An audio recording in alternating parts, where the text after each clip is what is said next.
Zota, because when you mention, I don't need the stress anymore. Mommy JJ,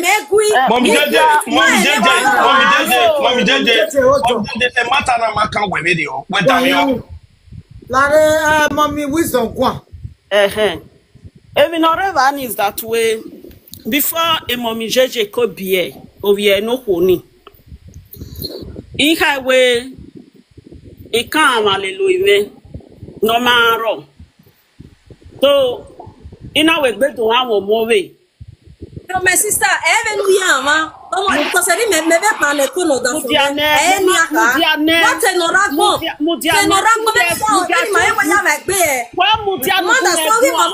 what let me talk. We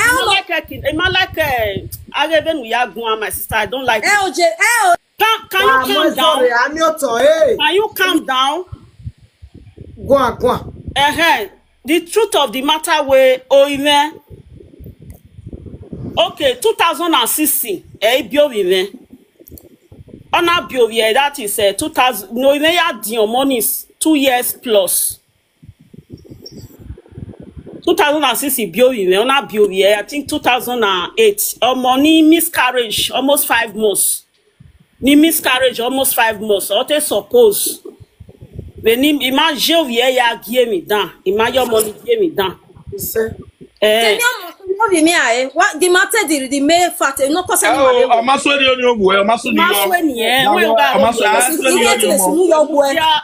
mommy JJ,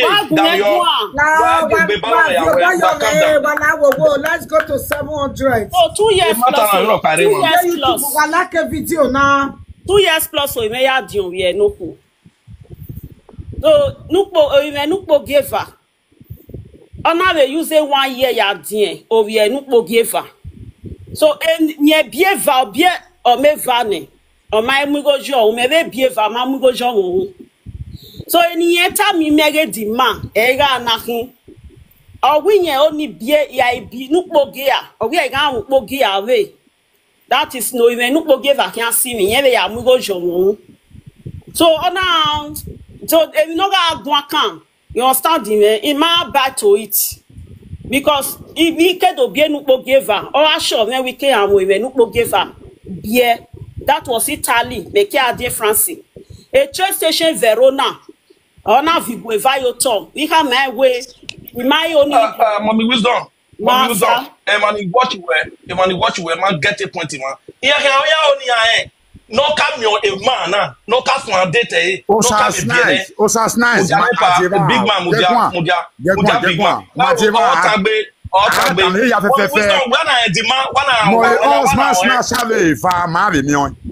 When I came to a date, Talunamia because the mommy JJ where in a dog web.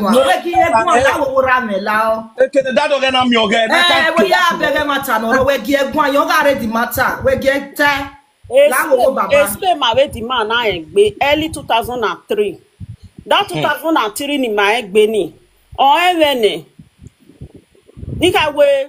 Uwaseni near the Toze no do dame no what Toze cover anything give my okay so what should we yeah tore mommy yore because we no cause any la akate mata na gbera na akatale ya ne imami na wala wo no revan is that do wakata ne egenete ga ni ki now e ba ma mi big man osin your door because no revan yen bien e di man e me bien ne we mo bio mo bia ne odion but here tin ima onuko no bia ne di ma here ti ka wi onuko no cause bia mana wu ne onuko no bia ne because what's not telling now we that deportation rate 2003 oka ma me go ku am ni in Nigeria igi yen go get no ya more money so for me your or time me we mo bia or mo dion ni e wo bia even a family or ya we mo bia mo dion e wo bia. But no revan is that way. Me bien ne momije ve bien ne. O ma ke o pe momije. No te ya ha we ni agunye imi ame o. he get for ni kwene not wa mi he get for good 19 years he get him a vie mole so we oga wait for 19 years he get him a vie mole don ani ge bio imenu po giver na because of imenu po giver is 14 years plus now and a man and my boy ya gwanse that was 2016 what that kegare what a gene when he gunye ya mwe the Swiss imagine mommy my daughter me mommy jeje oni give me tawo ina kamera eh ide ni die nwa ni yeva ide ni die nwa o mata mame wa ogugwa me egun tete mete when me no fin de to o e ma be ogugwa me egun tete mete for more than 19 years your man him gwa there so ye man o se emu gwa mana so to ge marriage na ma understand that all raw o se na tama we de to worry with peace with him we uro vi ogiame un ko so maka me no e ma understand wa be ya me pe Eti ma talk my mommy J. Talk my mommy J. Mommy J. Mommy J went down the Central man no. Central man. Central wa kwa responsible man no. Opona no bia ne no responsible man. Ota omweki. Yeah, we know you survive no. Ma be mweki o be mwe. No you survive Mommy ya take gime. Nene ma take we. Okay, mommy. Danya na gbebe yo mo bo Italy. Ona weni mudia o. Mudia mo mi se mudia ma je ke mi ya reto. Okay, me take go very answer ne. Mommy we Matova. We mave managa se me Matova. Koga gume go money mi ajupo ya we supo me mama we we na see apart from me Matova oh mommy we say calm down la wo why mute you what have mute me there why mute okay because me mege ko ya do ni jeje why mute me okay mege ni wa ya do ni o sasi o family wa ki ka la wo la je me la family wa me mera ko bi gegwan me ya ji wina o sasi ete na we ma se o ma ge me isi wina eneke o da fun re isi wina eneke o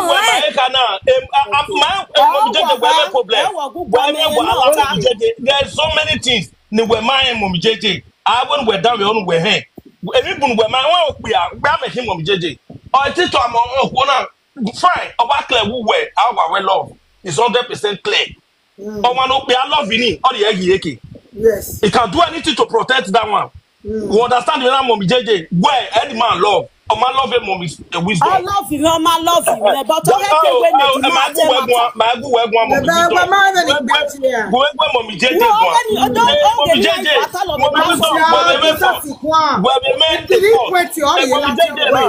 jeje o se emi me o ma mata gun ige si mom jeje o ma lu enwan le mom jeje o ma no te open no te le we akoko understand the man je o continue we do we mom jeje won dano we ma o be yo e bobo ya ko yo so ko ni ma dey chance no abeg amare me on ya gwa kan na listen to me listen to me ya dey I marry mommy jeje is a free woman listen don't marry we damn your imani mado turn am go papa even the body inside you understand mommy jeje again let's be honest when mommy jeje now mommy jeje all love so for now that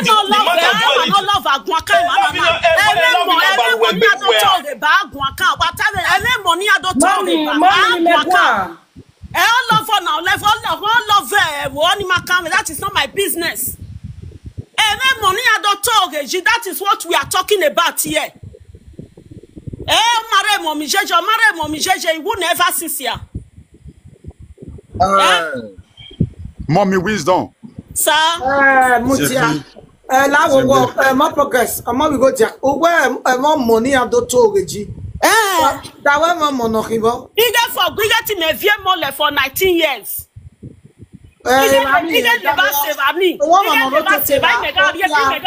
Police every time. One another table. Demo Jeje ta when I tell you not that for a time. Edima or rotativa. One no la wo. My bad mommy Jeje tap and I walk over to a quag we go while we are mutoy. Yeah, me to yes. Even me better man me na be awo emi so no me so no beside me. Okay, die kwa kunye kwa wa ne mommy jeje. Ege ne mommy jeje kwa na we ma nye ya ro we gbe. Nye they call him. That was that is what Allah. Keke what that be. That was then. We moye gie. What that keke what that be. In my vaga colleague bima. I mean, that is how many years ago? A year now. Mommy, when we not see it again, or what calling it? Even no buy. Mommy, change your guy, no buy. Even no buy. We must see we one day. We must see we one day. I will not. Mujane, Mudia, who met Togo Mana, who were calling me, who were Bob Bohemian. Mommy, women no see money for no play young way.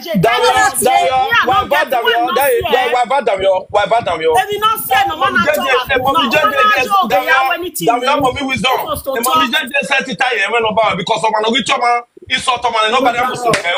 I'm so jail. Almost to come nobody here.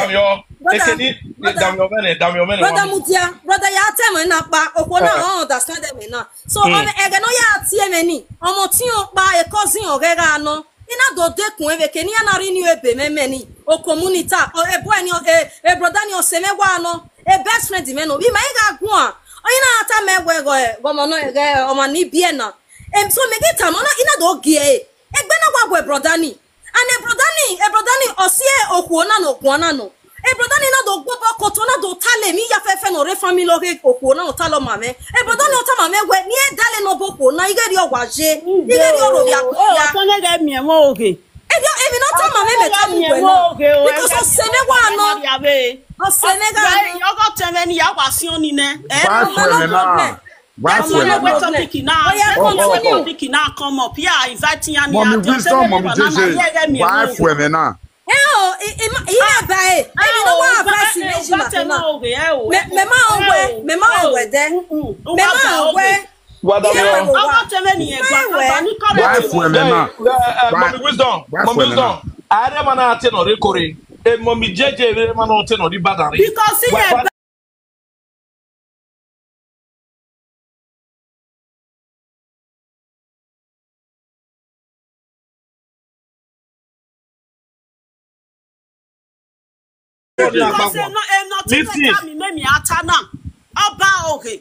Because what sunu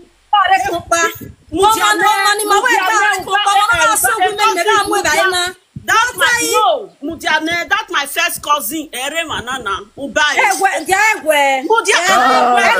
mommy wisdom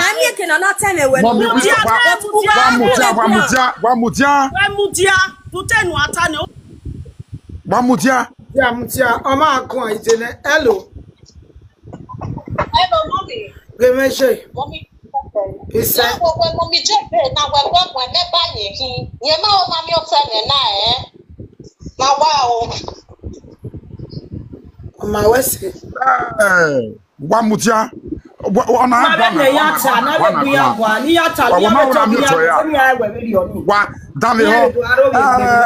Mommy JJ, me aka no wotapa. Mommy wisdom ya ati we. Because we go see where umae re obiana ora amoko. Mommy wisdom ya ati we za wa mobo. Even me ake no water now. Worry ti when na wo na we opotie me o we no we we a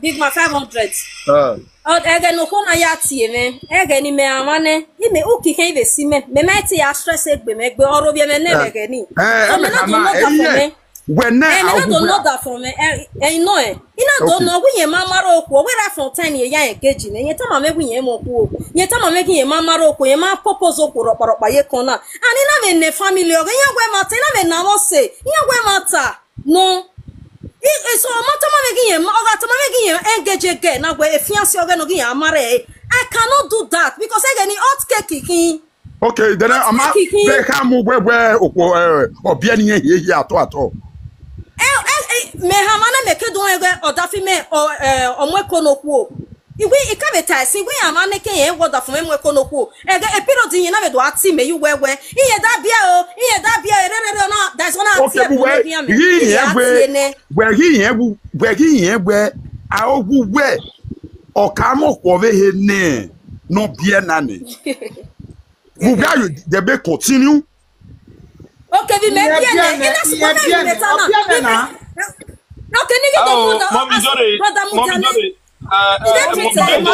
mommy Jeje vous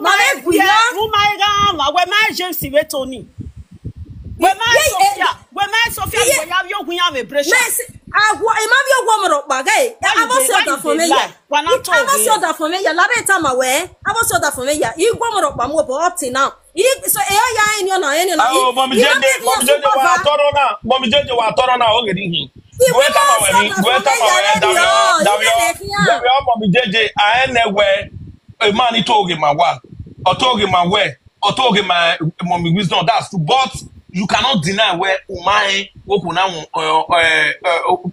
obiane cause no we can judge but look at him where we do atana damn your head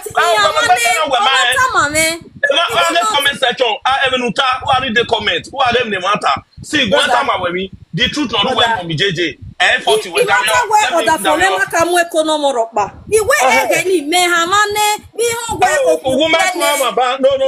no we will not take that everybody we on engage men for 1 year I ta ba si na on engage hamane we engage when e begani we but my hamane okay wa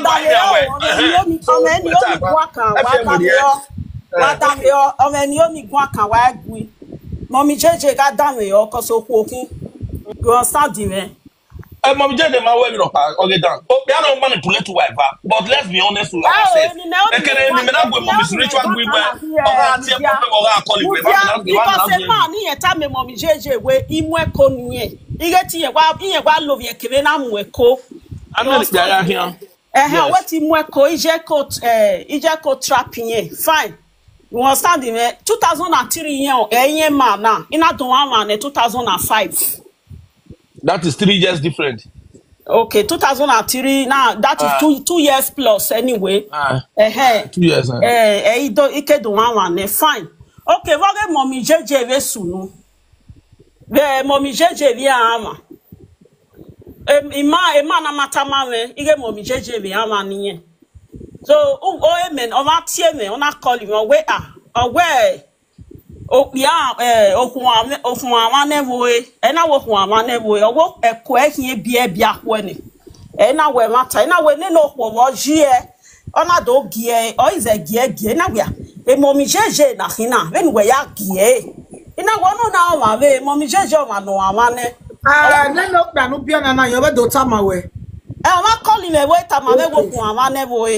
okay. Ni mekana ma vinye na re matova. E waru mi ni ya mu we matova owo wie. Agani we biene o. Agani biene. O ine almost 2 years in ni mekana. Okay. That is a year and 6 months, something like that, or 8 months. Oh, we very gage. So, ni when a chance you made do ya stay allow me to talk. Let chance ni me yare ni me yare ni ebe ni me yaro communita e cha egani ebe ya we ya fi we me to tell us about egani ebe ya buwere. Can you allow me to talk? Gun allow wo iye wa we no baby mama me hin I see me just I just want to clear myself. You understand me? So egani ga agwan kan ba we Ogwe ni ena o ina kole na wege mi niyo. Nya wo mwe konokwo. Owe yen o nya ma mwe konokwo rokpa. Ena we ena atawe fun. Ya we na we azobobe. Eke we na ya gbeto we aso wado tai. Nye ke so wani na re fun. Ina do call vision no bia no dio. Ina we he o otun mwe konokwo wo e. Ina we call oviera no kwo no dio. Ina we tamae. Ovi je no pia no jona we when e dia agbe no do mi so yegi so when na me we wa kian ri odo vi je no pia no dio ya lele we akian ewi no kian ta yo ni ya dan we ewi no kian ita we ba ni ona we problem ro ma kokko akian ma na do kokko akian ma ise ba ni asonga no o ti ona gele do ti e we a we gbe we ni ana na we sunu we polygamous so mi we kere we ye na we build there. A polygamous homie, where they say no, ni kueva me bien ania. Eva ni ona say you know in my buy because e really no. Because he met a time when your baron ni hate ya rov yo ni hate ya buy okay, but another ta or Joe woman. So at a time, oh when you're not a motion away, he get the girl banye wanye, oh banye love ye the next year we ama. Out you na hamwe aju pa nekwe ekwomo owe di ge ye ma sho we yan pe ye nyane no mo gege ni na o obi amwe opiawe no bi azo se no ga friend ige pati o lele kian we o tori no kiyen ke gago ge ye ma sho we yan nyamo yan nyako ogwe ni out you na hamwe ona gwe no ije na Again, where Kerio, or what be and your version weta, yon to boy, dimato boy, or what be any hour DNA test. Out you and I know, okay, on the Benia, no woman, Benia, again, now a Bena, because again, I a ba. Again, I'm a Benia. A 1 hour, now, in a Benia, a caditas. Out you and I walking, no cave, I biene. A day you be my do I no who. Oviera ni ma wo ya na do o ma do ro do wa na gba na ni awa na oviera ni ovia ruso ma no zewe ma we ma na TV state in that time so ma ise ke no oviera ni je oviera ni na we do go ase ma short woman oviera no hu cause on oviera o me vije o me oviera vije so that is senior brother senior sister there e me go kana oni na do go ase ma short woman oye na wo kebe no riri agie e no kawe ibiene o ma sin omo ni we ke no ti on no kwoje o but I know what am ti on no kwo ni we ye ma sho wi yan yan o ti on no kwo na ha mewe as far as we dey be alo ye ke ama nye ma gi oni oni ogi meno ro o ga ibiene a accept e si se o tinye wi yan iri e no bi atamosa e no bi atame momi jeje ye bi atami me igi yen rie momi jeje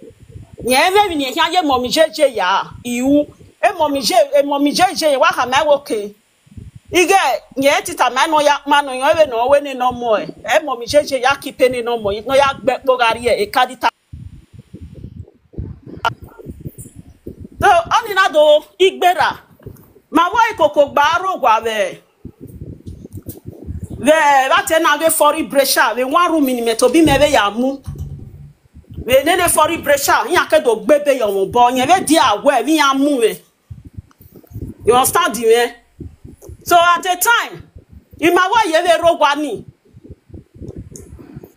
ka we in fact ru de me na rogwa no bia ne na roe ma we mami jeje ga ikonfone so a man na the next thing I was so wagme so o wa ru gbe me le lori an we igbian ibe ya kole momi jeje ne you understand me gege ya rovio igwe a ono na di mo kole ibe ka my wages mo kole rovio we no se we a because okay don wan bie to ma so momi jeje a kole me we meta mu we we kole mi arovi me bia na gele gbe mo awari ye ugbe so age nebo o eternity no nya wa ugbe so no nya wa document opa wo ni no nya wa na to boy ti police so ugbe sare ne boy ti police ne So ugbe me ye ga gbi me every time.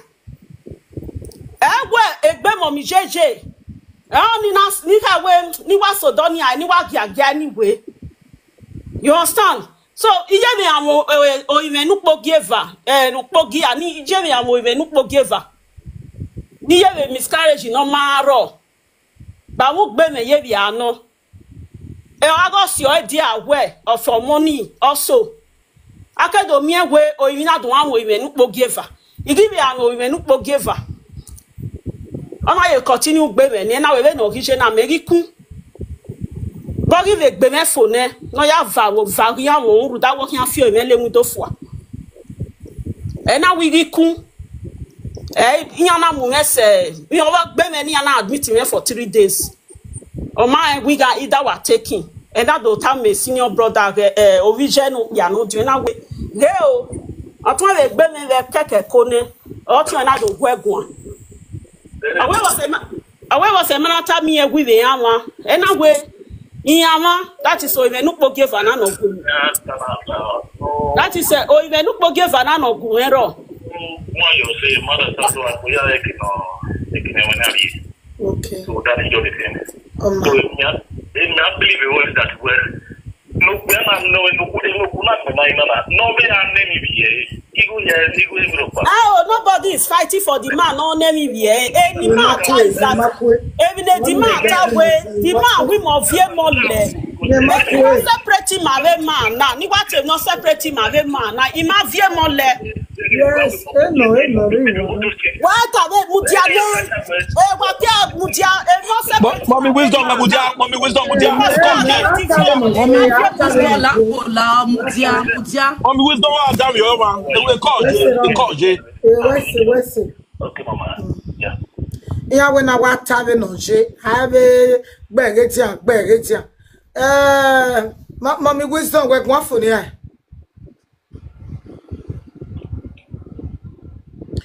Mommy wisdom. Mama no mute me. You're on water. Na so ge eri ma o eni a na wa so ni a na close the chapter ni. You understand me? Okay, mommy wisdom. Otara ni ano way. Mama no we judge. Question ni mommy jodi you know we na me.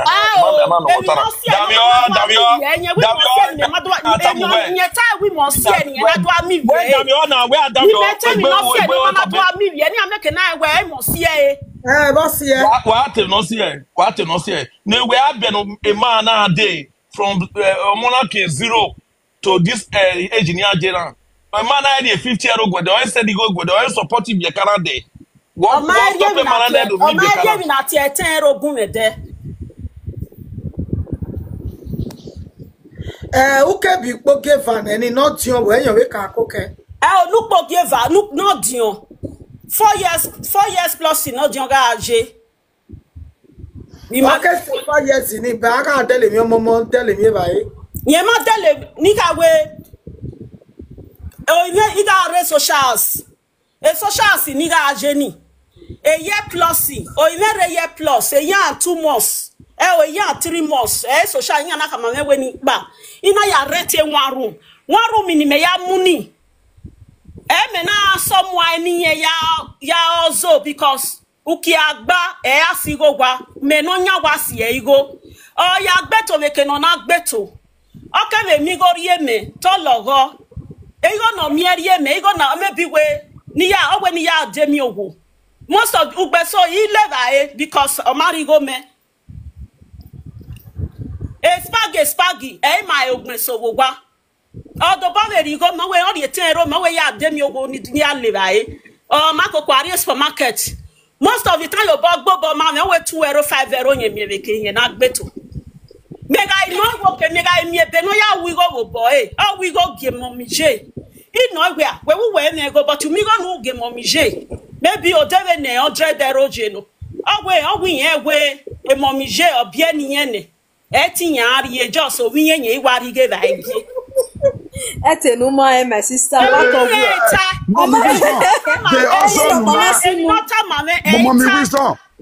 They also no he now where ufio mona ya also they not give away. Mommy Joe money dey. Mommy which that money dey not turn here me la wo. They also no ga that was a chapter anyway. So ave shen tro bata e kini ato be webo. Wemutia But the Asian true.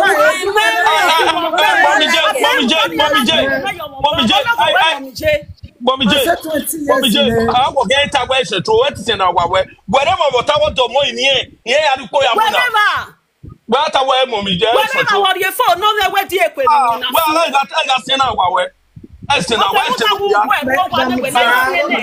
only better than mommy 20 years ago. We didn't get more forward again. So already that is 2010 because niwa hawe yo bi ma wa ko keneke no dion because 4 years plus oni ga ajeli mi mu enpa to e ko ve na re e ko ve se ukiane you understand me.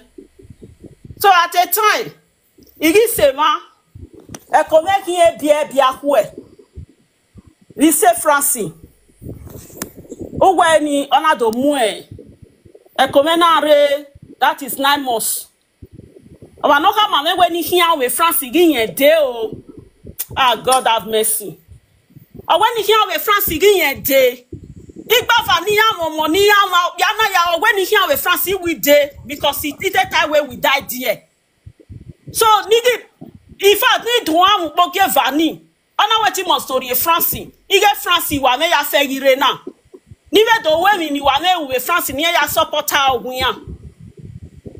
Na to gele gbekpo when he here dey na dey Francis gi se mana ma wo ye bi agun anoma tin e dopa iware owa call me owe na owe ge ni e rejo na we wo sunu owe mommy jeje do mo fiyan to o na we asa o owe yen be ni egun na yen ma ti je ropa.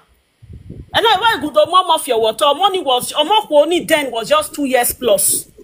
Why good mom of your water? Or what have me we amigo near Yamu dear France. For that reason, no way do go near Yamu Moarie or what? Yena do call it or vision no be no dion, no near de Keko Hae, near do Buye Momo. A 1 nigire na on a family okay. Then no vision assist me rowa. No ni komawa, ni area la wa.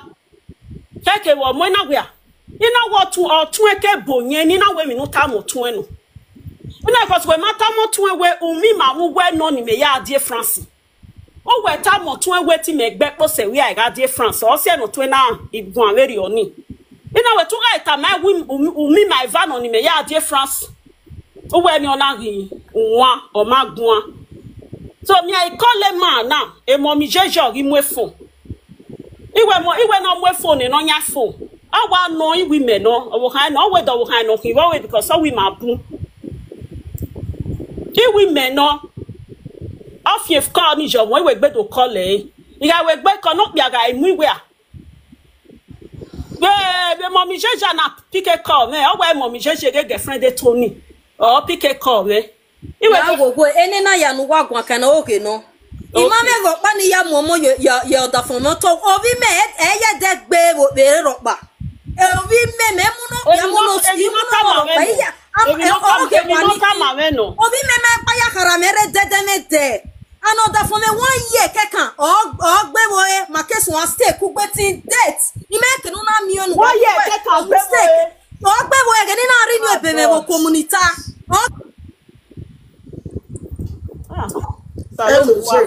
So salo bawa gelia exist. Una gelia exist ile na go ya titi. Nere YouTube. Una gelia beg, una gelia beg mi ya fe no sunu. Be na po ya tuti ewe. Uma na iti kaka ye mi no emi ya fe no sunu. Uma na iti gbina ye mi no sunu.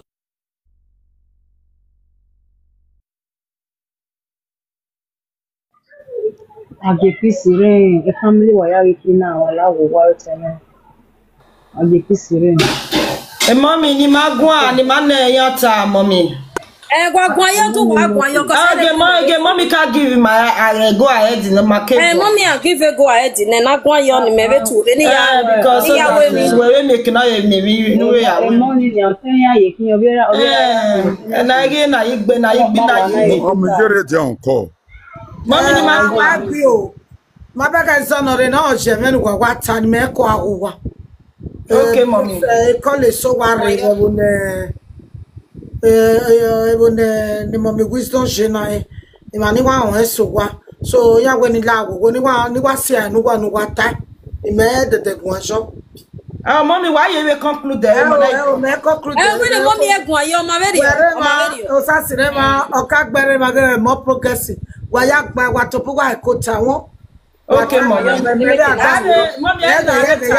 ya ta so wa ta yes o ma very mommy mommy ni otani mi awa neya ewe estima na ge mommy mommy now mommy wise abi mommy wa kerezo mommy Jennifer je la o egwu eje no ni fe ge wa ne mommy wisdom mommy jeje otapa kan wa egwu mommy jeje ye gure ba ni dami yo me o ile nu pogieva wa weta ma we gwe nyonyamo a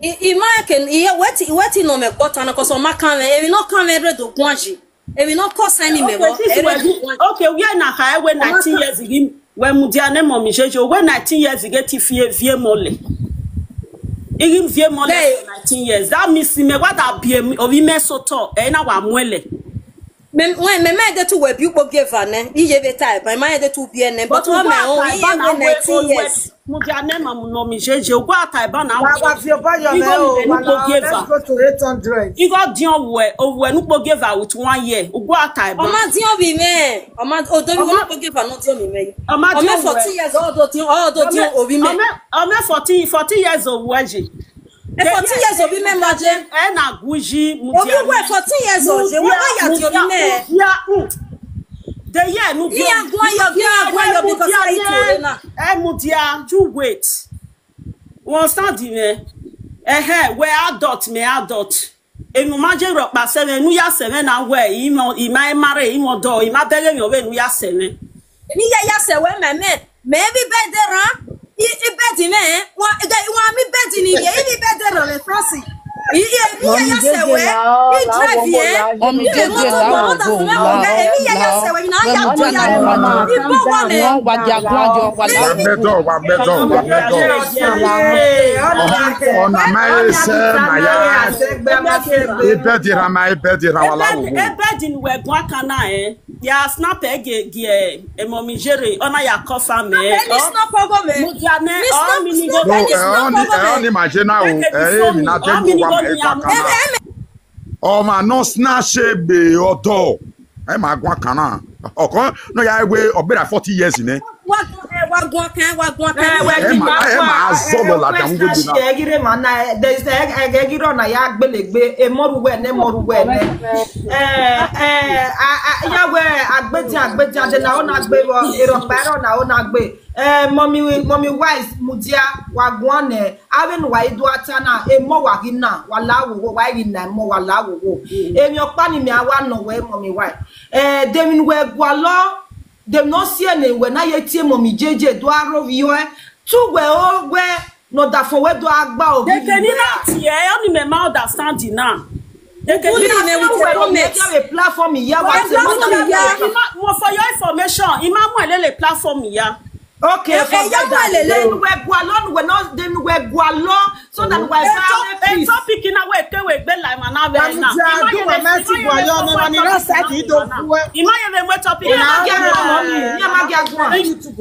imaye topic na die ma ya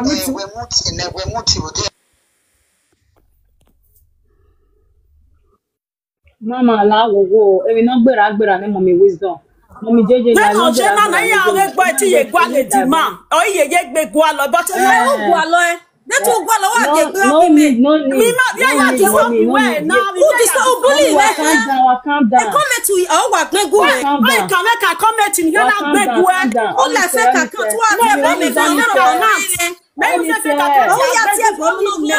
Mama, calm down.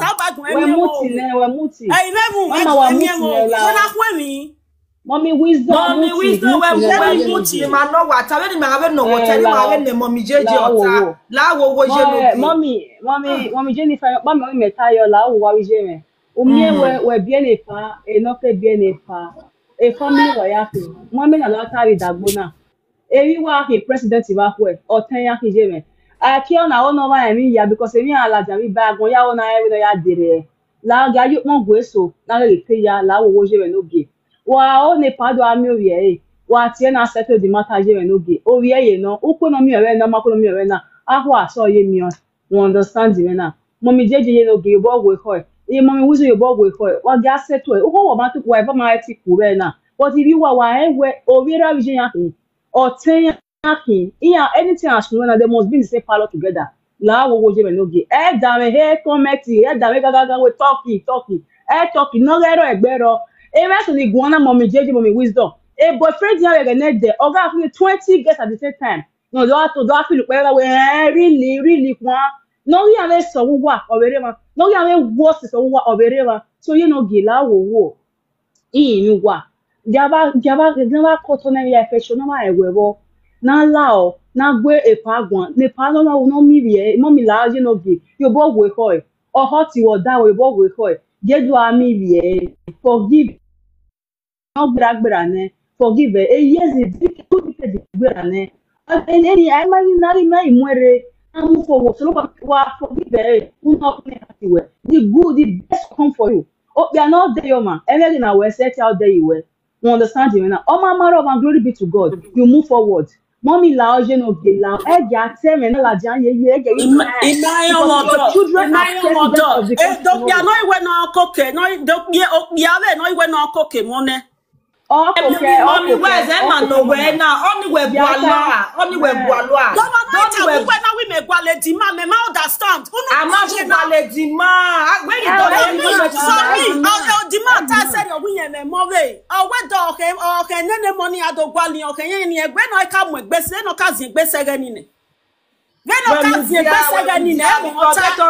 Money now. I don't see the reason where no now. Oh, if you have a Francie. Oh, my easy when Mudia now. Where get money boy. Nothing. Maria Duro. We're moot. Then we're not do I give you where I will go a right no if you no ya make any I gbere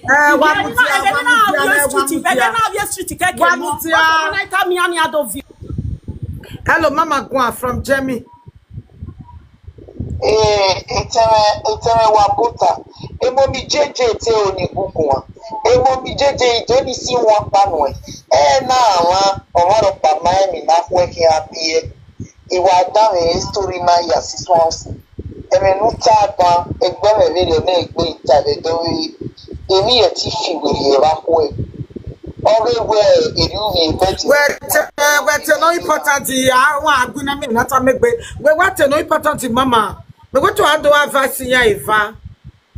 advice ni ìwé advice ni ó ní ilé ẹjọ́ ìwé ètí ìwé mi ni mo mi jẹ́ ìyàwó ẹ̀ mẹ́rin ọ́ ni. Go to the point. When no calm down. Despite what done you woro akara ne. When no calm down. No group ni accept no yani make na ya ni ibi kani. O ma no ni ibi kani akia ba fwe. We no go that for everyone. We go kere no. No ri group na no ya ko ibi kani. O ma we say. Ko we say je. Totikolo tamia miede. You understand? When the case in that jenana, they taku begilero. Imana gwaye case na eri. Imana gwaye ye go whatever when you get gwayo. But as I tell Diakarame, me sunu de nike we program. As I tell Diakarame, we gwanjo. What is the need? Sunu. Even having the spirit me ya lady me. If your pani me, your tap money only no mommy wisdom. Mommy wisdom, why you want to hear she and she? Onona me magwa lokederi ade because a topic now. In a way, always be lad, in a way, ma how we boy ti we be quality man. Oh, you know, if for say, this is what I don't like. Oh, I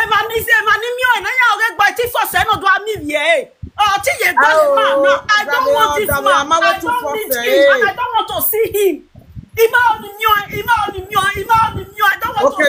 Now,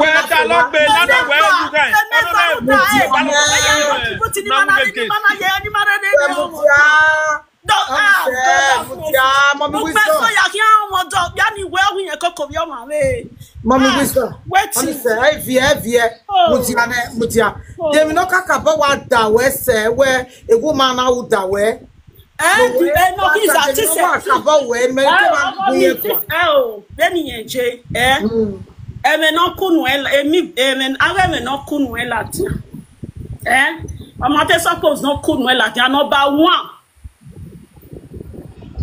I worked for 19 years. I made the mistake, Viva. Okay, I made the mistake. Come on. Number 2. We mammy on door, we not be a no marry. Wami, I me meta make be wami.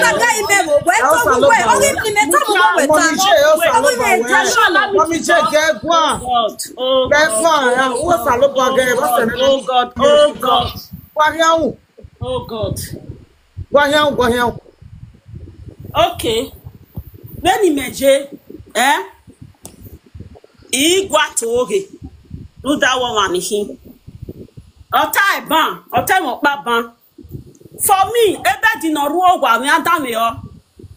Oma no la gwa me otai, and ebe di no ruo gwa me, ebe di Nigeria ya design no.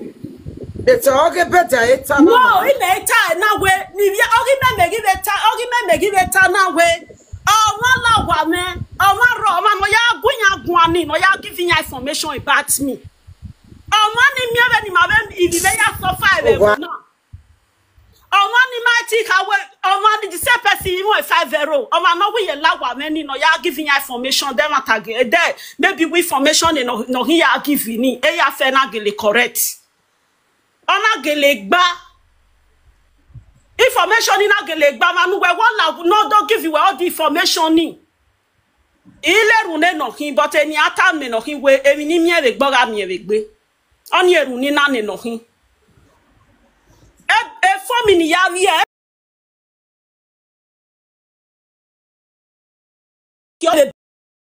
bed ni a design na we rana we say na na mama ya bed to settle with the mama bed we go straight to the point no problem but I have nothing to settle with the man because he bien no ya me bien the man you understand me? But but I have nothing to settle with the man. Since we they not continue. If they feel like let them go and look for their father, I don't have anything to settle with the man.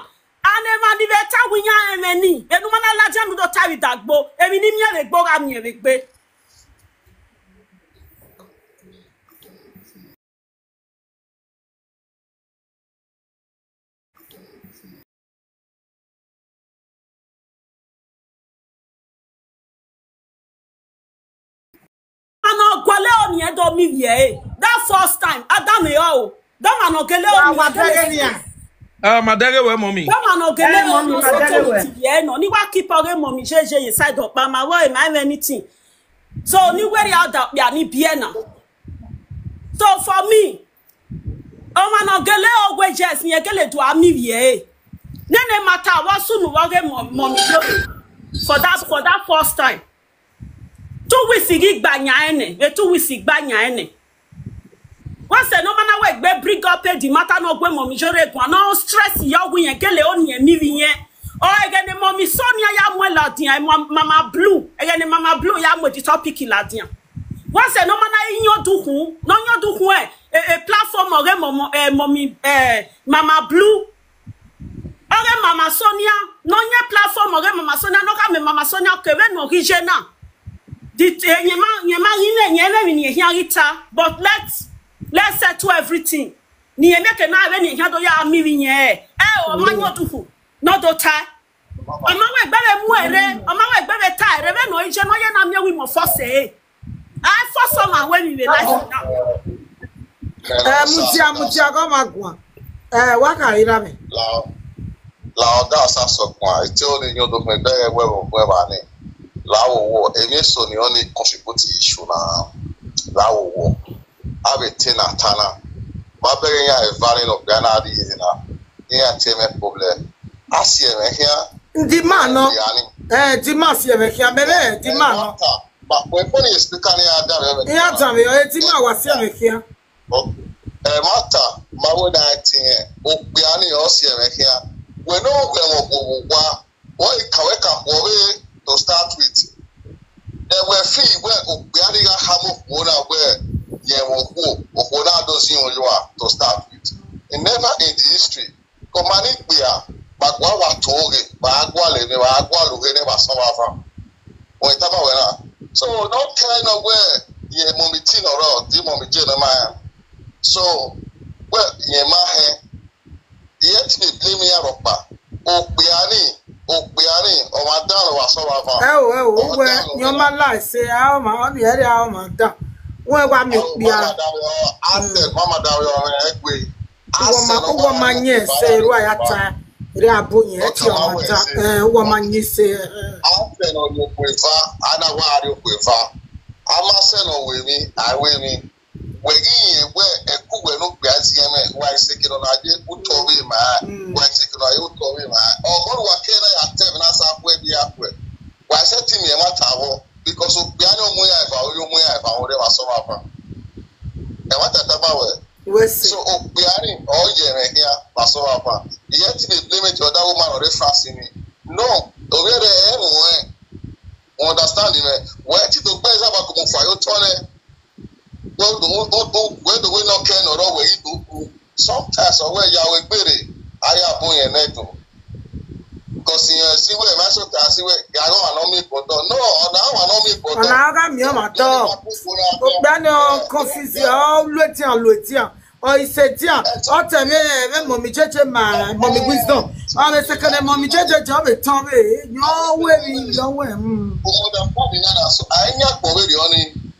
Okay, don't make me go. But we don't have cook up money. Don't want to money here. Menoa, I do well. Okay, we're problem about the money I cook here. Of what we move away for them, but the area Makayas one. The answer is no. So I will go. Why if I'm a book man, what take care is what try and what united with Obano Luaiva. Before and now, not be now, before. Why, before, so why you say, bro, why it's a bonnet, why is I got go? What take the arena? Even I may go, area while I tell any why go? And whenever you're here, who are talk. A Beckesi now, a caveat. What's it? A Beckesi now, make up your express saying.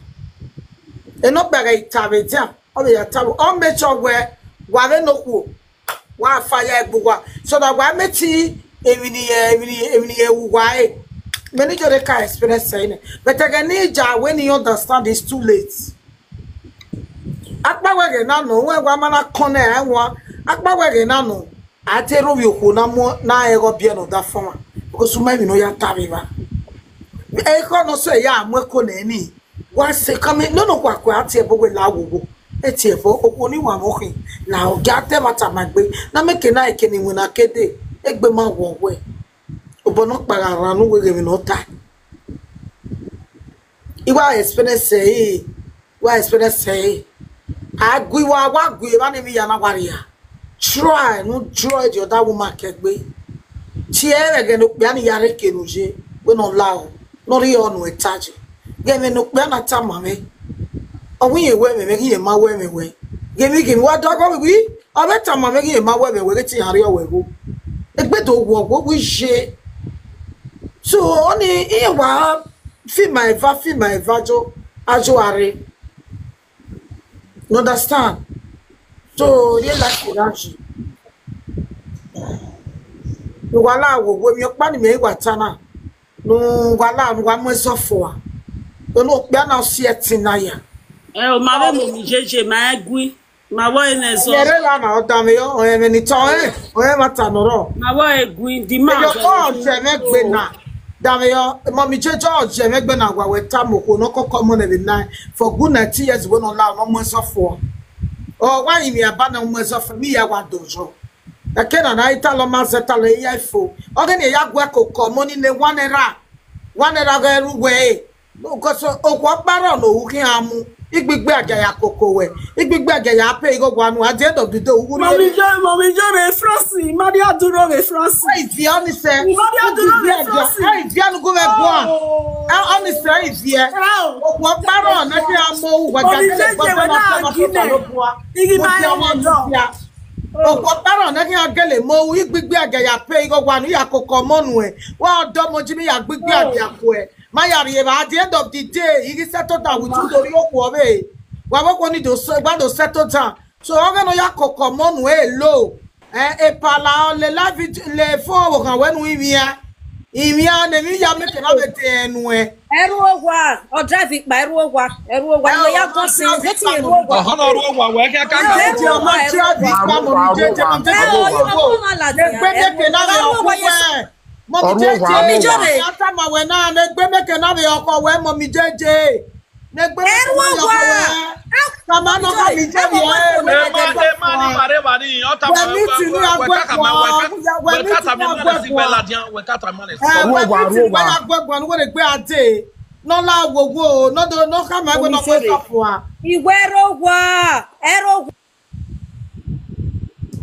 Mahmoud ya ho e Oyibi àwọn no ya gwe koko de ke ba sona when no do ibi gwa igwa yeso na 7 ya gwa get do ibi ya ni gwa stand je no pe ado ibi ya ko yo si abe no gba to yo mu won na sunwe no pa mommy we no call every WhatsApp no mo for speaker no le for you me for your speaker call every WhatsApp one of the you na so for okay me ogo me yo ni interview we we if you so me la ya why you e pisha me e matuwe mommy we so e matuwe clear mommy e pisha me bugbe be phone mommy jeje awo ese ti ko ni pisha me Facebook na e bo eze kelugu pa yan bi e ti be wa dolojo e o when you settle but when they picture me bugbe phone guy mommy jeje guy we manage the settle very simple mommy jeje when we take now wo heke we ready position now no donc ya united iye ti gun yo hello wa mu ta ma gun wa talk pe ra me go the bibe moko eresidio okay because the camera is wow okay wese nu na wa do call ra me e pala wa do ma be ni ti nu gbe so no gbera tamoko no kokko mo no mo so fo ha no mo ka we ga mi oko na be gbe la wowo Leonita anybody anybody tabi yan na ipala o iwe so na fo le o gugo iwa kebo la o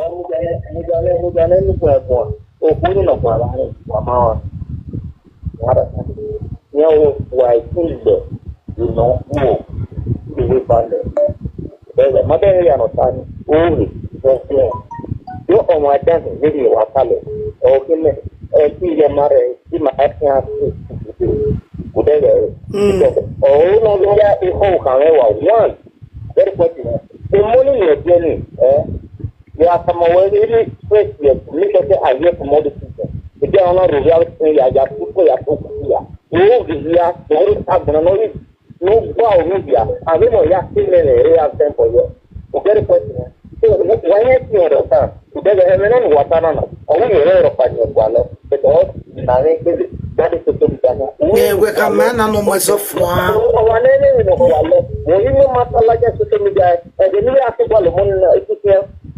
Ogbera ne paipa we give you momo. Ni mi ya make na sijo.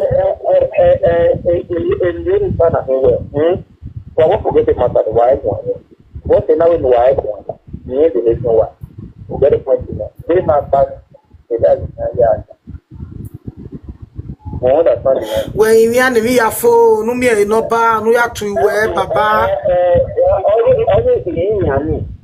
Only the wallow or that only the right. That's why I don't know. Oga why you mean a pagoneta my bag no more so for. E ma ya ni e beti e ba na o be ya imi ya. Yeah, why are you saying that? I really want to see about the reason about what you say there. But not AI. You know, this time you now. About you some of the when we are more. When you are the deported where the kinuyamu, when we are more key, a kinuka money and a deported where you go me 2,000 euro me. Or the bakini. Who are you Mamu one day? Umwe, where the your where you're going to win or rob that? Mamu,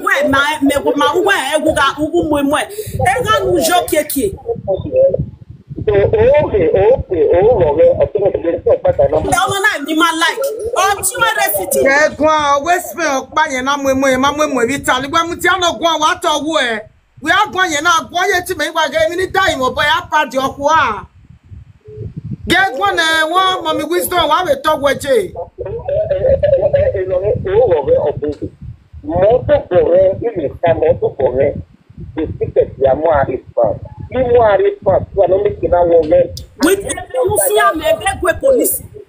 It's a very bad influence.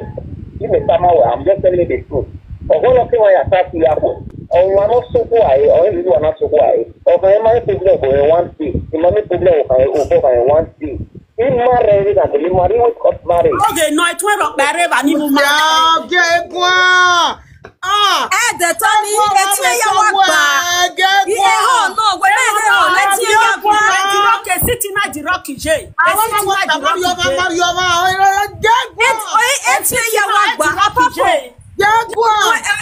He added the Tony, it's here.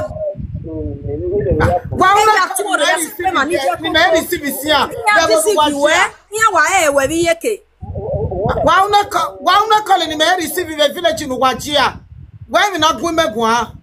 Hello, Ramekwa. Not married like me. So I know again. Oh, that's not the one. Where you redomine anymore? Oh, God.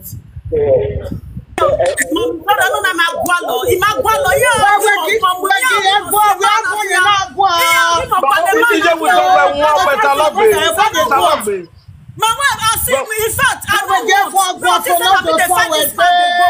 want. Man, I leave this man, make it. I then that okay, we're working ever since. Oh God. Social media here. So when I show well social media. Yeah, bring it down. I am Mommy JJ.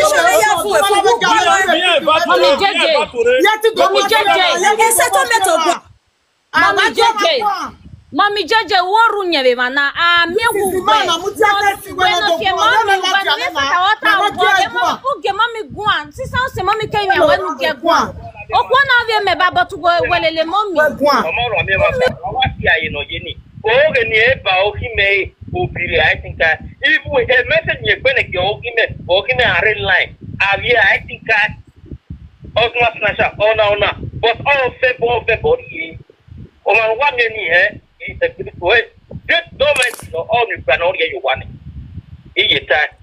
Hey, Tony, oh, cool. Oh, my, a single guy, my dofo, my West go mother of two. Hey, Tony, take the main point. My nowhere where I'll be when fine. Marie, no problem. I got my Umokone, the why was someone take off you were from day 1 in 19 years? Nia Jena, only no important. Hey, Tabwa, all day to my home, you couldn't, all day to my home, you don't. Hey, got any? Damio, who got me no who are put there, who get a point in so that yes. Why you have to understand? Why do you understand? So So that's a money. Only when money my understand well and right. Oh, I force up the another yoku. Damn your pa. I force up the another yoku. Oh, Pianco no like no only you understand? My brother, here social media person. We get a point. I only know the stages because I don't because of balance. I want or anyway, it's a rich ya can tell you. What a funny man. Yes, every family, more power, more cooking, who got an audio men, audio men, and some well last year, who got a point in the MOFPN. Understand? So, other than what I need, it's just only so. If I were my no way, guy, if I were dodge a bullet, what would dodge a bullet, damn you? Any man no way, where Mario Cuepo blaming money, the point in man no way now, from 0 to 19 years. Do we go only one way with bow giveaway? I mean, €100, yeah, €200 every month. No idea again. E money one up here where Mommy JJ.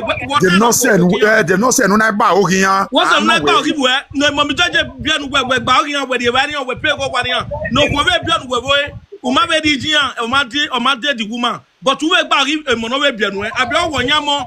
What time go very home? Nobody has the money. You are not aware.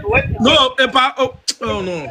One of the money, one of the my child, my best on that will be that different. How is it over with you? He's doing it every wow, who get a point in it. Since on this side, he can take constitution, no problem. All of a sudden, one of the money. Epa Davio, Okpeano get a responsible. Damio, Okpeano de responsible. Government am your more official concern. I want him to get government. But to be another responsible, anyway, or me, go big government. So for you now, for you to say, well, okay, we feel relaxed, when of your money, which means it shows that when I can follow money, there's no time to follow Bekani. For you to feel relaxed, well, okay, of your money.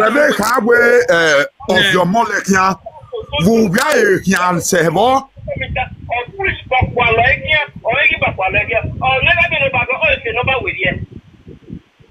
which means you are looking for trouble. What's the okay? Padu we get a dead serious here when money. What's the when Malaka mo go away am ko na ladian.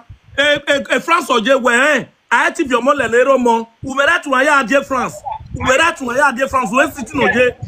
They get away kana. You look for 1 minute.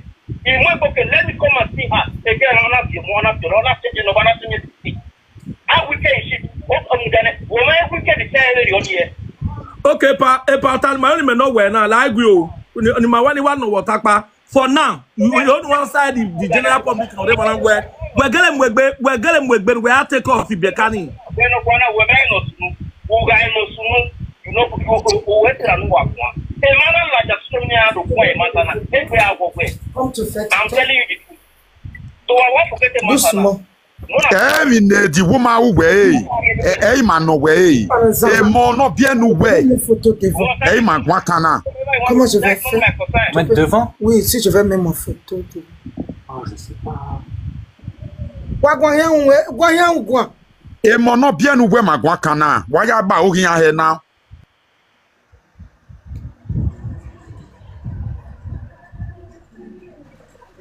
Mommy, you're a meteor. Mommy, I don't meet us at where my demand. Oh, mommy with me. Oh, demand reckoner. Or meet us. Why are you supposed to stop yourself? You are just stopping yourself for nothing. No, a pack of video. Damn you. Umario Kona. Guy, we are on now for. We are on a talking now for voter. Almost one main part. No, I play a big Bekani. Almost one main part. Avec mes sommants, avec mes moi avec la school, avec mes tea, avec mes play school, avec mes battle school, avec mes gave from 0 to 19 years. Then we went on one, umari and I go on wa back ko suffer. That's why umari na. Umari fine, omu wegbe. Omo we bian we yan fa, nu na be say one era everywhere. Okwa na ti unwa very on we mo bije, I wo biju we very on. We na we are take we won VJ, we won VJ, and I will VJ wewe opiani. Here we go so far. We are going to game here. Okona we can we can work we. We don't pay after never. We are mad over we. And now the mono we bian we better tag me.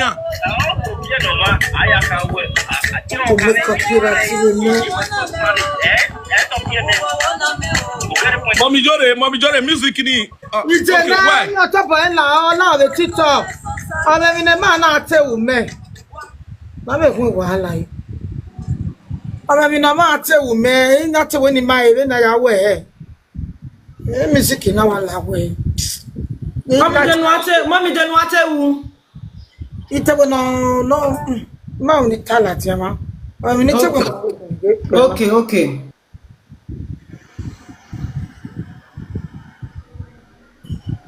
Anyway, shy miracle, ya no wowa. No record there go mena ya we. Oh, I mean, yeah, it's a sister woman in the drive him one more.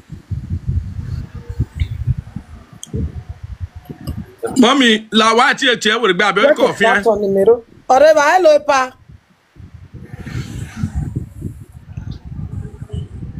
Epa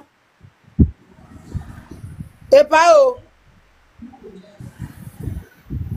Wagon o were gbe tie. When o ye tie, epa ni wagon because you go ayare and wash, which means when TikTok o ga han we lo because wa da me o ni wan. Epa when TikTok o ga wo han we lo because o han we clear my mana wo wero wa. E TikTok we ya watch mana we ya we magwan ma you we call ire. Why you call ire? Try we all miss. We are not there responsible. Una a bros of back call but what time us and on your quiver, I carry your quiver. Now, Umadio quiver, Okpa, where the upper will move your home, but a Vabian way. A very vedo attack, where Oquivara Biono Piane, a have Atia, Sabaga made up Piana, you are away, a have a Reva or Biano Piani. So Revabian Wenana, where Bao Okpa, Uba Okpa. And Okpa, where Bao getting where I think a man on one end now where. When I go, I don't know where Wana, ye hoe, ye bien when is the eye we are afraid day, we can marry, okay, you can only get a bien way, we can marry on ye, whether you are bad on ye. What I start, and I don't know, no, ya bag, big bag, ya cocoa way, ye ran where you ran. At the end of the day, we are abandoned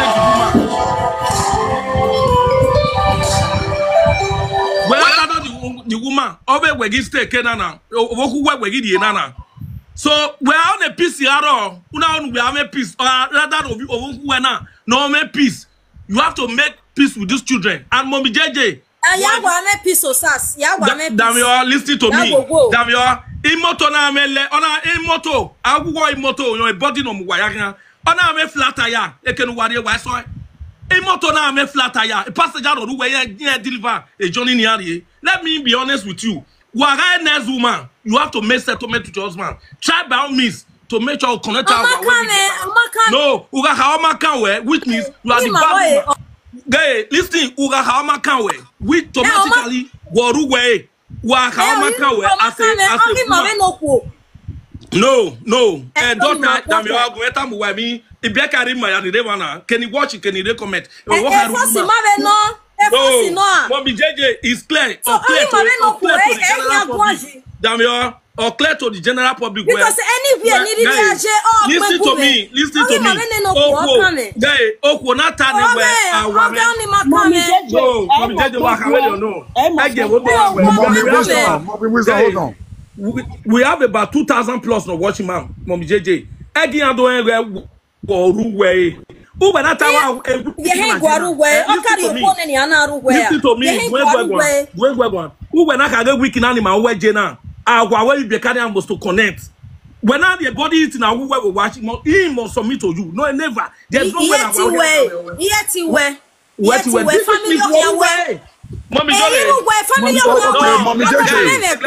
Mommy JJ, never know what I beg you, who set you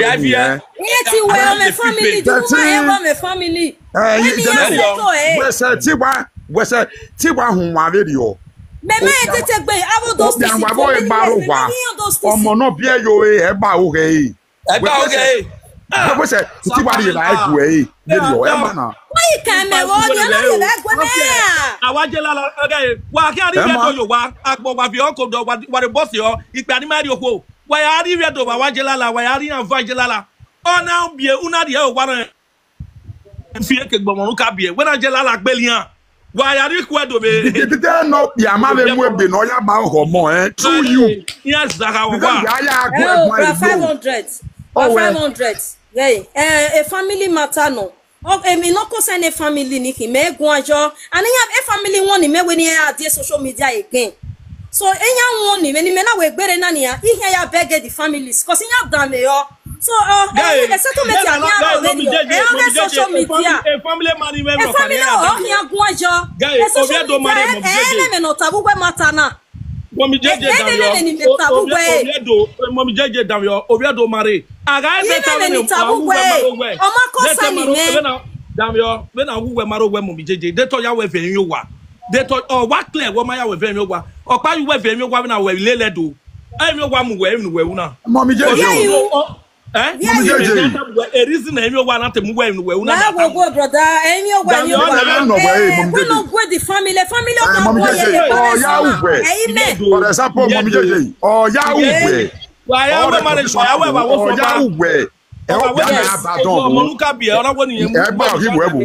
Okay, well, Ijo over eme who be take me ana oh Yahweh oh Yahweh me biele no biare ne me biele ne me mo ime ke mo je why can make ya mo ko me ipa listen na water o Mommy JJ uwe okuo ya all ne bia ye ma do you think is every woman dream ne bia ni pe a ne bia ni we beaver no,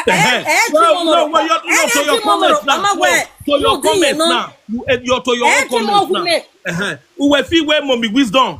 Where the corner was Jenna from head to toe. Where milk, milk beer.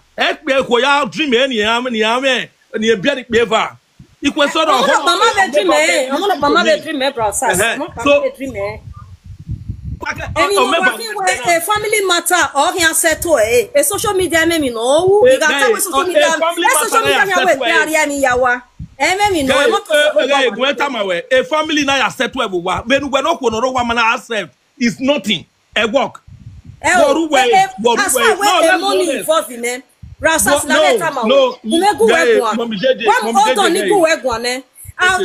money involved in a money over maybe no ubege but when he made agwa you way o ma ko sign me a family of yan settle because every man on a big family worldwide no so a family na your barua so a family of yan settle me me welcome mo ya fefe don't honor me gunya Mommy JJ o ma welcome mo okay ma welcome mo gaseli ya ne ya tore gaseli ya so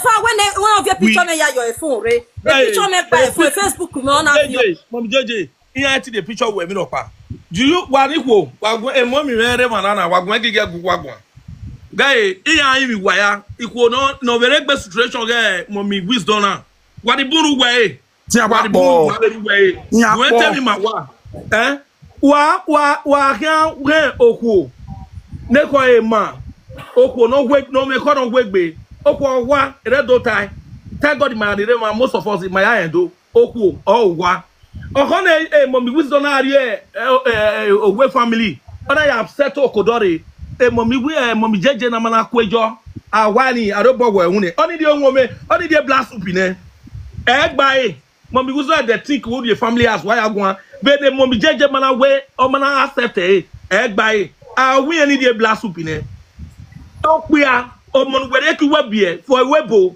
who abandon from 0 to 19 God forbid only man here guy itam wa ipe ani we gbe mi na ipe so we ya hu or maybe I say or kan ri oku or kan we marriage or don na mo ko kan we marriage o gba lo mere you are a big fool as a man again now agidera we marriage if you don't know what made that mentality where I say o gba lo mere if you that kind of man na ga gbo pe ani my brother two was wa begu if you can day after the father love is not there my brother you must carry on umie emi no kona taban Mommy JJ taban we family no gwakan ban iko ni buro very of we bona iya ye ihiya ya de egbe family ni ye we ya ga mo emi ni se family matter yen enya can deba agacho ko no care madam. Many women they inside for abroad. Because yeah we a family can deba. Or say na ka we a family can ata. Because guy itamiko I dey tell all of now iwa imi wa lao wa friend oku opia or wa biomokpa ne biomokpa keka ne tie tota as a Bini woman or Igbo or Yoruba Nigerian woman, you women need to be wise. Where is our destination? We marry a marriage now, a relationship in Adie. Gume Kenimudia, you will life you way. They don't have a marriage. Damn you. We marriage. Andelu. Nikoneru ni aya de coin. Nikoneru ni aya de coin. Yodan. Ipiadan. Ipieso ro no mu go jo. He got one way see happen for France. The man do marriage. He do marry for this woman here though, with 3 children. This man get 4 children for outside. Now the 4th one before his wife know. He married the woman that they live together for the same household for France for Apple. But he can't send the other woman go. He can't send her go Holland. Useless men they abroad. When now men tell now where be women. Men know what to die for. Don't see any man for situation. Or not be when.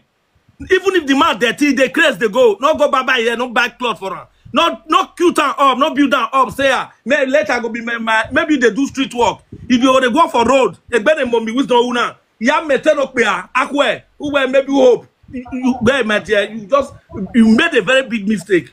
For you to even say yourself to feed a man, there's no time the man have to wear responsible. No, no, married because of fee. Almost what I mean one TV mind. Almost what I mean one TV mind. You ain't too well for love. I know. I feel your pain where you sacrifice for love based on who get where just one morning and what build the life. Also, no where. But some men who get it there. Yeah, my water, eh? Yeah, my water, eh? Be I when I was saying now. If be I when I was saying now. And we were on any now. Mario do West here. And mommy no my way half. Or give you one. But no problem. But still, have a baby food pampers. From zero to 19. Man respond. Large family. Oh, they are not a large family. Yes, no, my brother. My problem.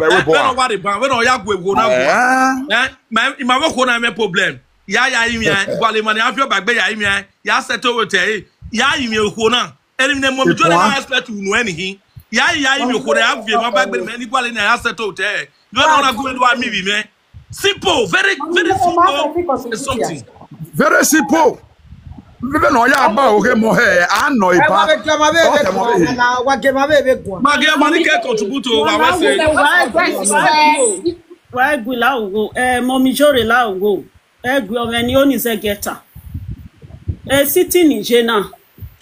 Ike se city na. Imie Benin we Bobini we Paris. Yari 1 year card men. Ike transfer Benin ade city na. Vive se city na. In the name of way a cafe ma pay me. Ima veri aduro. Ina rente 1 room. Wo bobie Cameroon. Ina pay ye 1 room. Osalo bakpa we ni mari me ya survive ye. E mani glue city na ni call we. Come to think of it, number 1. Inya mi on we tawe. A different dog ya. Or for me amieta. Or imam marry.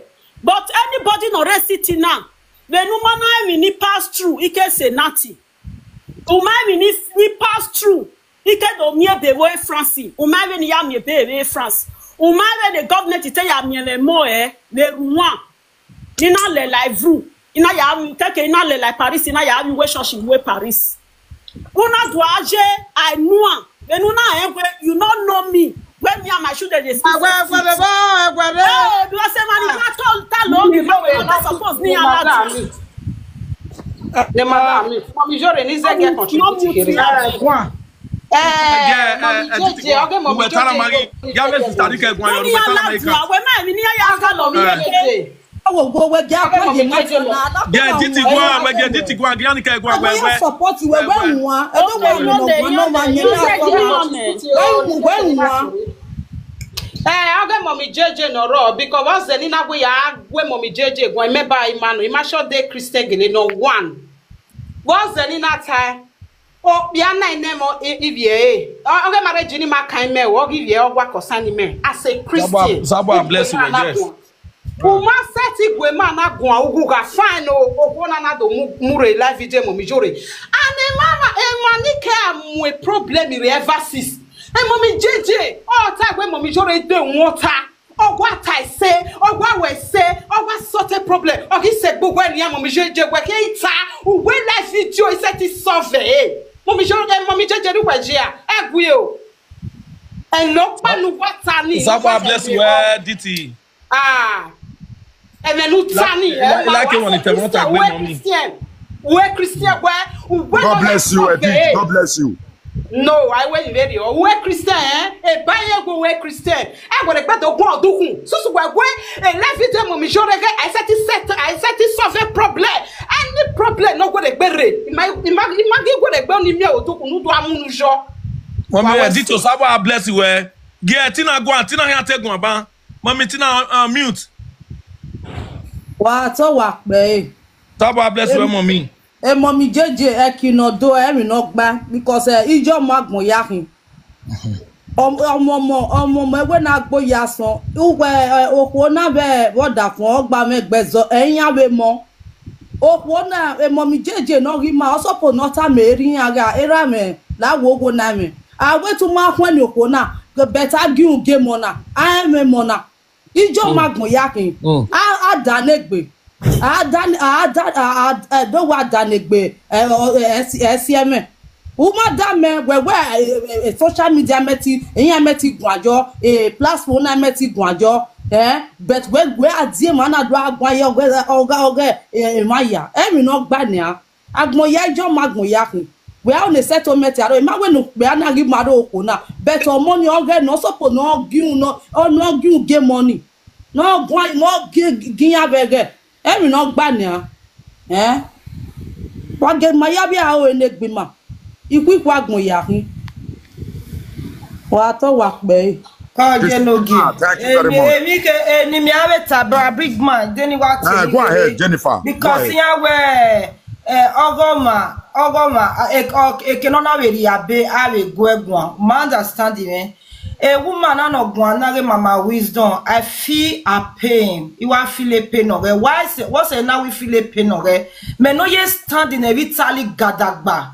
Iye vio me va de France. Even ya suffer with a meva that from your Italy okay do by ma. I know how I suffer. Since 11 years now, France is my money via de France. I'm telling you, salo back by me yakok. When my yakok kinya. When an army obey France with a mona viore, he hard. Unless a man if your money do ria duro. You understand me? I really feel her pains because I was that pain. On my no France in no vio more. Unless when man don't swing life you don't have your more. You will suffer. Ma vie a train station, a vie police station, a vie hospital. It's okay, you will go to hospital and sleep. You understand me? If Philippines were madam, more egg me yani already way your bog we call more la go. But okpa no, ogi man or ogi mommy JJ company anatama we were who fuck up. Ya will fuck up you are war because ijo mo e ma yakin nyawe jawe gbege aya bonye nedu. If you are in that position today, a woman now way or one of you where or marry where or we be the woman na ye do marry honor abandon no money to market almost to the okay mommy okay mommy me agone me atore mommy ya agone ya atore Because almost unabe motimatare ave gwegu mana gwi ama wuwe we thought that for we madobo mare as we yin egwo na obie no pe anane anovio mo pari France oda for me ohonu wa we ko na ma anything ari go game na ohonu ko na okole refuse uwe gwalo den wo ya na ri shegu mana uwe ugwale we na ye ko da fu we na so di go ge okona the man we gbe call now. Hello mommy. Okay mommy. Imagine you know you are guest. Hello.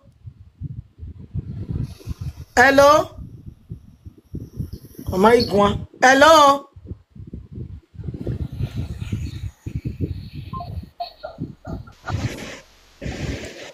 Mommy Jore at okay. Mr. J. Like the mama, la wo mama feti de.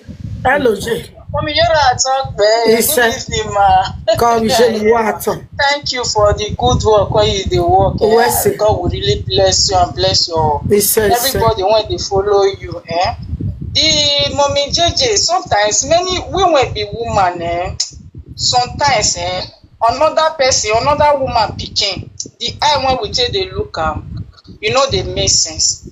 Now Mommy JJ dey house, now he dey with this man for house. Now Mommy JJ go fit talk to this man before the family. Because he need to call that man on his CEO, these children, they be your own. Because of why? Tomorrow, my own with that your first children when you first born from another place, they go join together, talk together. Because I want maybe say make peace raise so that my own children go see your own children for road, they go feel greet each other. Because the way when Mommy JJ say they mock the woman now, that woman when born 2 children, be 3 children to this in husband, it don't make sense. You don't feel mock woman like you say, you know, marry. You better than, because this life, with in trickle eye, 1 minute, nobody know what will happen. If it be so, you when they happy, say you their husband has, you will later be single mother tomorrow. So you don't need to mock this woman when born for your husband. Now you go talk to your husband. You they come contribute for Mommy Jore platform. Anytime when they bring other people matter come out, you contribute. When you go say Mommy Jore platform not go fit. Settle between this your husband and this that is between this your husband and this woman. So say they don't feel make peace. They don't work when you make good. And you know they let people talk. Your mouth sharp more than the one went born. The second woman went born for this woman. You know good like that. Not mock anybody for any stress when you man. Because tomorrow nobody know what will happen. Mommy Jore at talk me. Mommy Jore at talk me.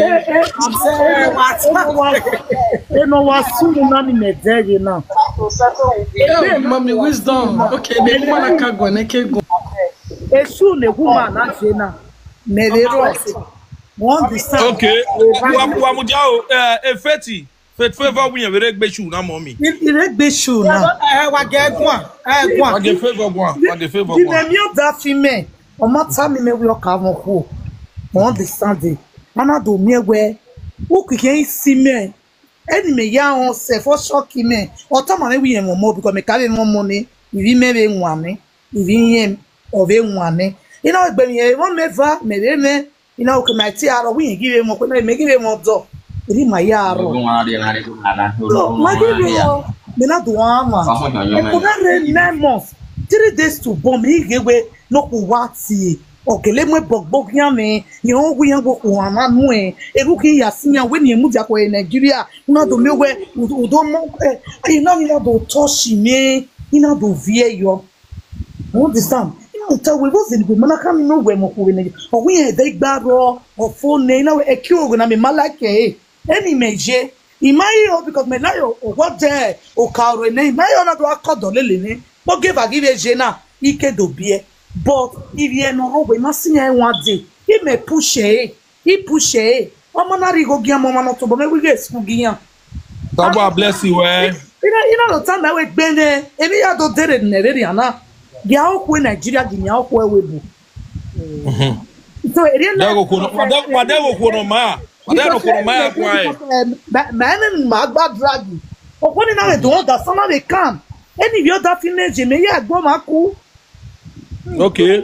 Someone bless you. We will take oga wawani. Rosa ba we gwe mama ya agwo gwe. Kakabo.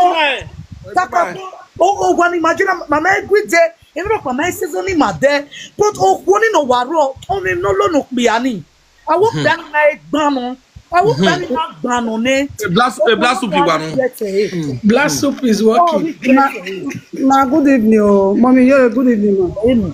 Besides, Mommy, you're I don't know. I know say epa just now when call.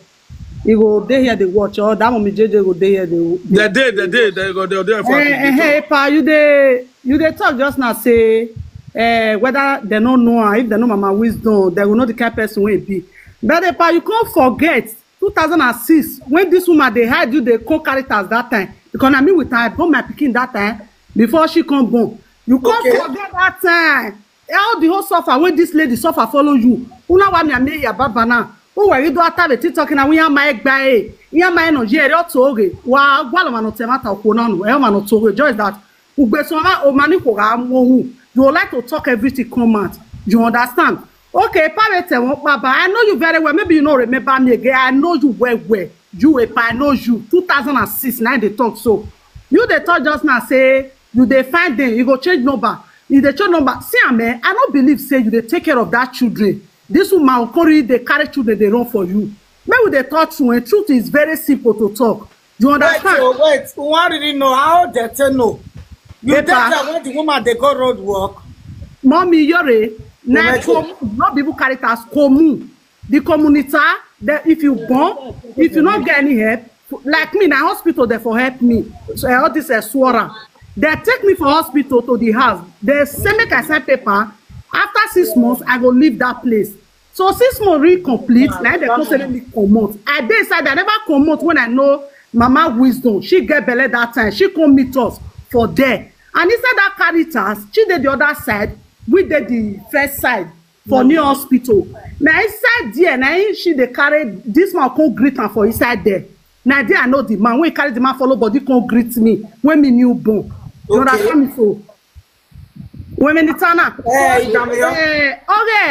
monataba we edo anemo momi jore wagere wenu we mi ya fe okwona iye Wisdom na iyoka emani iyoka bienemani neni ye jejo iyoka lele drag the man me talk true and if that man no ask of that children today it dey Mama JJ hand 100% orobore o ma understand me because Iyon ri obo kan iye Wisdom ma force no do marry at least okuno wa kokomo owo mo ni re 4 years bi enwe are e France okay we are na obi me na ye few months ya dion obi me no do na 19 years or 19 years plus obi ye Wisdom na 19 years or gbana ati ubege at least omo no igba be 19 years or 4 years bi je mu are France we man name we man say yo e no make sense na. Which woman go feed day now? You go say okay. Okwono suffer lelewe. Okwono can manage with you. Okwono manage with that man. He manage with her.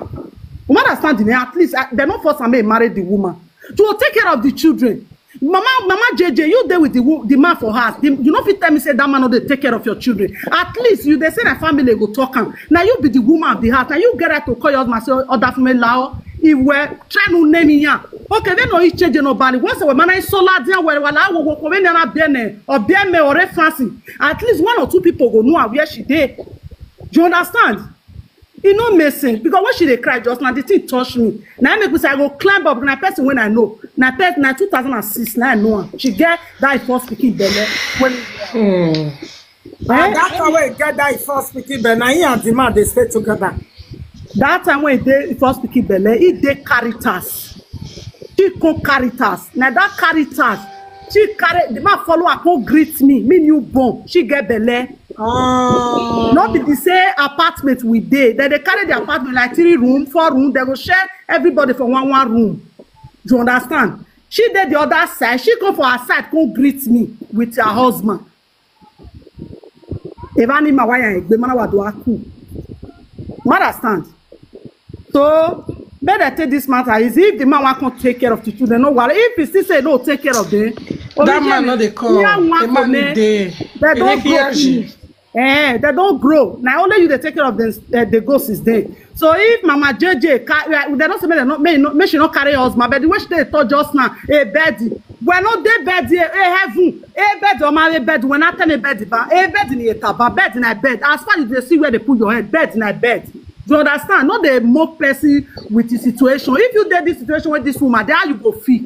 Because the husband there with you now, you don't to say tomorrow not the exist. It's not good there. Happiness. Osaba bless. Mommy, you're attack me.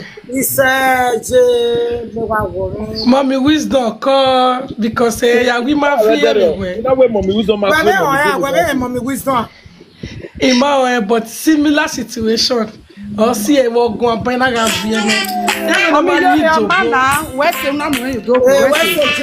way, or no man need to go or medicine. Understand, the Lord is your strength. Uko for over 14 years, get a man here going. It may so me medi. If you know years ago, dog will magu ye 30 now, who make it ya bo. Umame walk it with them money where. When it be so young, Emma and Mommy JJ, your Rubenia. Keve, the man, oh, never more, Keve, never more, or Robo Honi. Was here, I will Mommy wisdom, my own door. Yeah, those one, grabber. Maybe for a mad dog, yeah, come back. Or see on an but that your man way equal in the boom, in a jeverio. I will have a way. A woman now we man no that food we no name mo we go mo na when yan mi ko na no eme no gia eme mo and we man we kwe no eme mo obi ade tell latia Mommy JJ mo dakin o wa gare ho no comment section anyway no ade no adam yo me when you yan okwo no manyi we yo when the brasa sika we do get there obedically ya we vein yo wa gele mo ne because u go say u nyi say ato zevije ma ye because why situation na me wa be rugwe me wa be battle no be what here we no eme mo yan ni ya eme mo but ya ga togi me ni e ga over yoni mommy wisdom wa asli aladian na go ba give when 14 years not be beans ukokene eizeyo when no wa ore akin akokiwe kian iwe awon ya odagbo amanya yeah, we're proud as a mother. You understand? So now you look for the man again. Not say maybe the man call them, may ask for them. No. Just they pray for your kids, may they grow and become great in the society. Who get money? Okay, I feel breaking no the age. Eti e bonne wa lerune. Eruni. Oga saloba kan no he akin ave dagbonge. You understand? If you fear me, if you when you can't know, or guys your that way, or guys me down that way, if you when you can't know, because of me, I no yaguapa. Eke di mena fear, we may have a because you have no G. That will not be una rebata no make ba una be right the same shoe. You feel that person pain. I feel your pain, my sister. No worry. God go see you through. You know that you go live to eat the fruit of your labor. Gear, we na gear or master na fear. Ni ya fi the gear when ya do mujake where I be congratulations no. When the yard na water na do ya jenue wo gwe ava ota. Oga send yoga. O so oga koke money no. Ya ga want to kill mama. Ya ga wen ya o tesi. E do ka ga jenue sister me won. On anywhere dota on my way ko nitore. We see Elizabeth, where we are Taiwan. Godin. The guy who want to talk. Elizabeth Godin. Princess Elizabeth.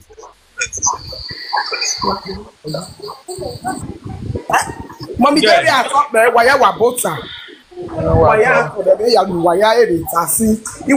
were disappointed. Mommy JJ, and you know why Ladia. A contribution my name matter agboye ikun ato in a way ye be afack book your rise ye ba me oze no wa wi no wa keke no ko iladia we bakari ye be ba ni yes ma de ma ye anadu atabu go rugba bu ma no do bi abonye ma be wo that's all we wa wi abu opa on the no je Owa awo ma ko wa tanya. Godi, nyawa mana bi aye bae. Yeah, awo ma ko wa tanya me. Obo bi omo we na get gboja so. No matter what. Who work as about or who work as about Obonaya mo bioma. Aya si ekegbe. Even where would you get our there now? Ah, they would have the dobby. After when maybe you now where one I need that your children will receive the same future coming. After one I have maybe where your man when you make that go get our we are going to because I do the husband house that she be single mother. Husband married. One married when you married, but I beg God. One winning again now. Maybe not when you are here, but the enough way. Aware now, Manuel, that when you are here, you might be in the husband house today, boy, the winner today. You might be the loser tomorrow. Don't imagine wish you were bad luck, but nobody knows tomorrow. You understand? Because when you have to know where you are, tell where, or never know reference, here you find it difficult. I mean, what no okay. Yeah, they. Ema no rew ebo na ya find it difficult be na to taji e ke na ri muji ama igbo no mo mo ke ewo be ade we wa gbe wa go lo wo wo yen a platform be mo jore here a platform na set ezo na me peace oh my sister anyi be rio e dia ya wu ogwe no be ne woro we wa gbe ne woro ne na we wa go but everybody may want to get the matter now. Oh, we are now a manipulator, and the woman based on when your guy money spender, or now not lose the woman, the man. Because all when you can lose the man, you have to be able to take him. We no kuna be able to take him. We all know the truth. My hair matter no wrong where I got to sell it. You are most people not be able to leave the man. Do I problem?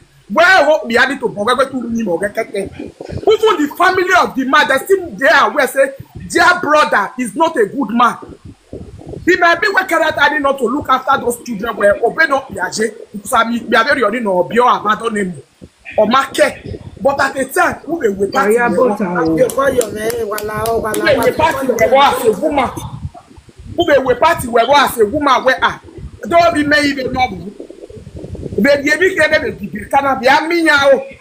You might want to wear a Jolasini war or your go back because where or there were move. Let's be frank and sincere. Where would I go back to that woman? The man would be close to that man. Who don't get a road to Yadi.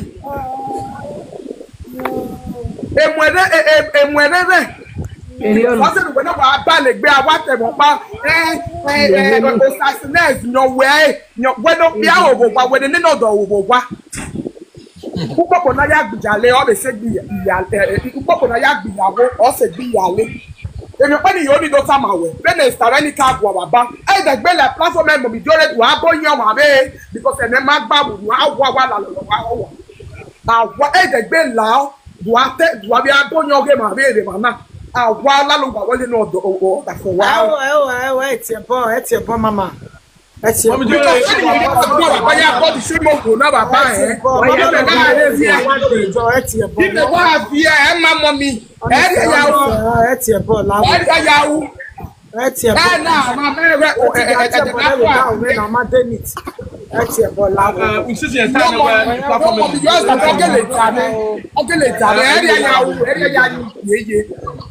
Area yani ni bebe yo ni tani in because I am my sister settle me bana esa na ma se ba settle mo o do no baje bana na to awu atolojo am you to e ogbodo na piripiri other of just wa wese mi jore akopere wese je wese wa muti awo mi ka ite kwon la bota o o temeko Wabo samo mi jero atop be ise wa toje la itebe me ni be te gun ayo ebe kere woni te wa lawo oji omo me we ti akewe no ma egun lawo go ije ne kin agwe mo mi jore ko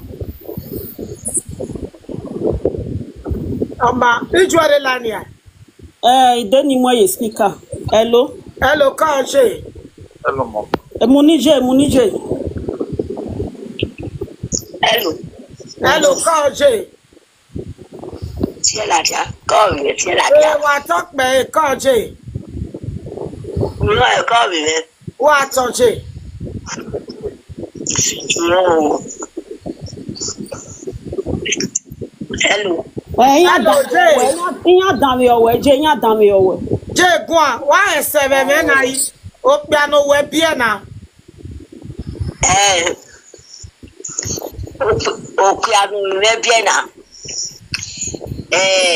Imao ofofwa. Okuku imao Imao de. Okay. No ya bia na imao. So kwi o we agosase. Ọmọwé wẹ ìjì ìkọ́ ẹ̀dọ́pa ọmọwé rí Nàìjíríà lọ́wọ́ ènìyàn èrè ìdógó rẹ̀ wẹ iṣẹ́ òkúrọ̀ bí ẹni yẹn dàkún. Lè mọ́ ní ìdíje ìgbà ọ̀fọ̀ fún àkùkù ìgbà mi ọ̀bí ẹ̀rù lọ́kún. But ọ̀gímẹ̀ for my own òun wá mi nàkún. Ìgbà òun báyìí mẹ́wọ̀n báyìí. Me mwati we call woman or hello woman. Me man you the na yako komoni ka de. Me mata gay we woman la ri. Ko ga bia do pia. Ai yoku, ai roku. Ado mi eti o ado we si docho. Me ma mi ro pa bu boy. We na yako komona e. Iko boro ekwiniro. Noriere we na yakoko mo but you know say agbe yaga